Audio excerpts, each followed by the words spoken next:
Hey everyone, it's Wade Franson with the sneak peek for episode 140 of Created in the Image of God with Bob Echols. I don't know if you hear my daughter's cat Licorice vocalizing here in the background. She jumped up in my lap as Mr. Echols and I were preparing for this sneak peek and talking about Albert Schweitzer's Reverence for Life.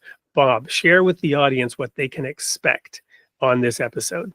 Absolutely. So a reverence for life is an ethos that Dr. Schweitzer developed when he was traveling up a river in Africa, and he came across a herd of hippopotami, and he was so taken with the care that the hippopotami or hippopotamuses were giving to their young. It dawned on him, that's what we need to be doing as human beings.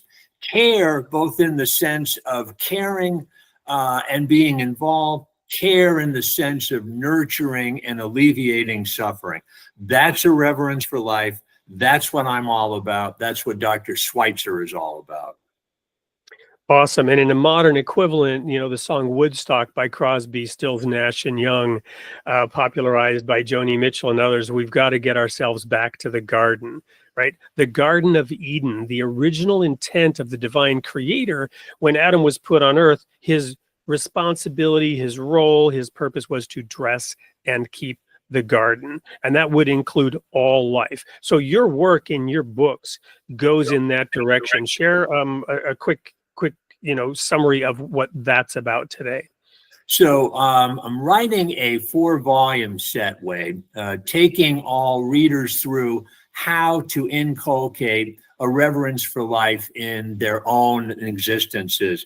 And we go from cultivating it, which gives the spiritual and cultural background, to actually living it and proclaiming it. So the hope is through each of the volumes for readers to gain more and more insight into a reverence for life, and then to develop more and more ability to lead and to share a reverence for life with all God's creation.